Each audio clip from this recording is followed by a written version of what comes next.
A year ago, a change of heart among Baseball Hall of Fame voters gave a boost to the drug-tarnished candidacies of Barry Bonds and Roger Clemens, although it did not win them induction, or even get them that close. Now, with 1/3 of the ballots for the class of 2018 already made public, Bonds and Clemens do not appear to be picking up any new converts from established voters, which strongly suggests they will fall substantially short of induction this time as well. However, it also appears that they continue to make strides through the evolution of the Hall of Fame electorate, with newly eligible voters inclined to back their candidacies.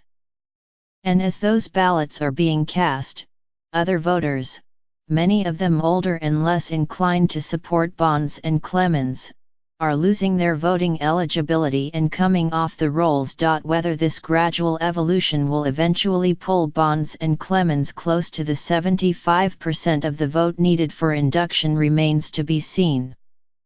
But they do not have much time, because they are already in their 6th year of a maximum of 10 years of eligibility. After that, if they are not inducted, their candidacies can be periodically voted on by the Veterans Committee, where they may or may not find sympathy for their cause.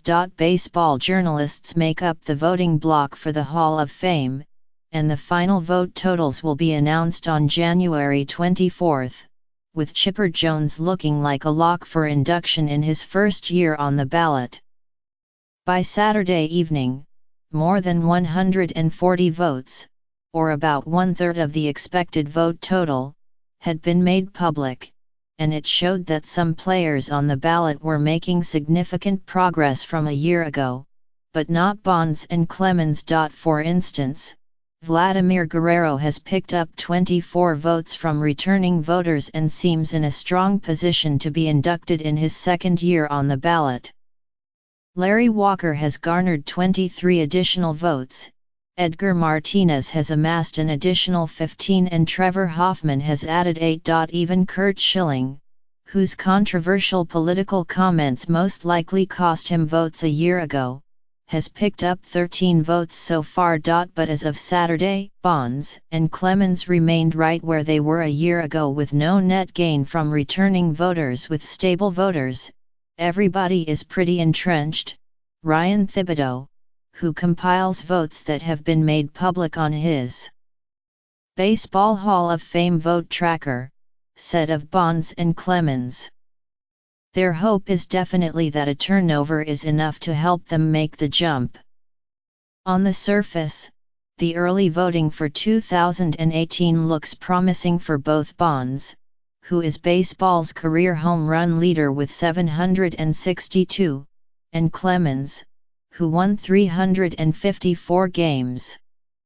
They had both received 72.4% of the 145 votes that had been revealed as of Saturday, according to Thibodeau's tracker. But Thibodeau said that based on previous voting patterns, he expected those vote totals to decline as more ballots are tabulated, much as they did last year when Bonds' final total was 53.8% and Clemens' was 54.1%, after both had hovered around 70% with a little more than 1/3 of the votes counted. Still, the percentages that Bonds and Clemens did end up with a year ago were their highest annual totals to date. With the early ballots, the percentage is looking really high, but by the time it's all said and done, they're going to drop a lot, Thibodeau said of the current totals. "I think they'll end up in the 50s again." But Bonds and Clemens have gained ground in the 2018 balloting with new voters, which could prove increasingly significant in ensuing years as more new voters emerge and other voters continue to be culled from the ranks. In 2015, new voter eligibility rules were established that eliminated any voters who had not covered baseball regularly as a member of the Baseball Writers Association of America in the previous 10 years. In effect, it is the mirror image of the rule that allows journalists to become eligible to vote after they have covered baseball for 10 years. 5 newspapers do not allow their members to vote: the Los Angeles Times, the Washington Post, the Atlanta Journal-Constitution, the Baltimore Sun and the New York Times.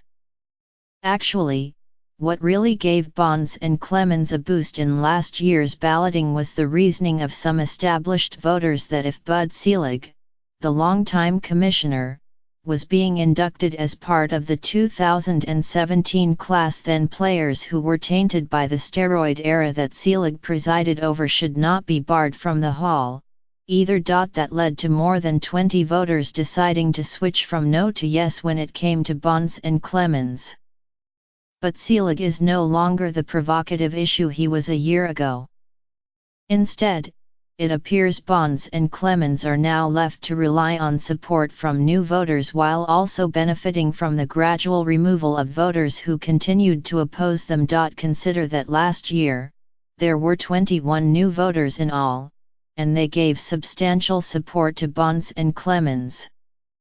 And this time around, according to the vote tracker, Clemens has picked up support from all 8 of the first-time voters who made their ballots public by Friday, and Bonds had got the backing of 7 of those voters. Meanwhile, of the 6 voters who confirmed they had lost their vote this year, all declined to vote for either Bonds or Clemens a year ago. Another 14 writers could be eligible to vote next year, and as many as 22 could be eligible to vote for the class of 2020.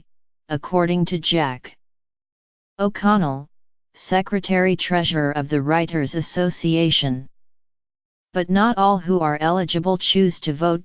This year, the association provided names of 21 eligible new voters to the Hall of Fame, but only 16 completed the registration form and signed a code of conduct requisites to receive a ballot. Thibodeau was skeptical that Bonds and Clemens would ever get to 75% in their remaining years on the ballot. The only thing I can see is you'd need another Selig-type moment. Maybe somebody in the Hall of Fame comes out and says, "I used steroids," he said.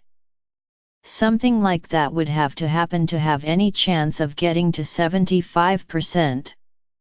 If Bonds and Clemens' race against the clock in their bid for enshrinement does come down to their final year, there is little doubt the vote will be a referendum on the steroid era. Appearing on a ballot for the first time in the class of 2022 will be another familiar and polarizing figure, Alex Rodriguez.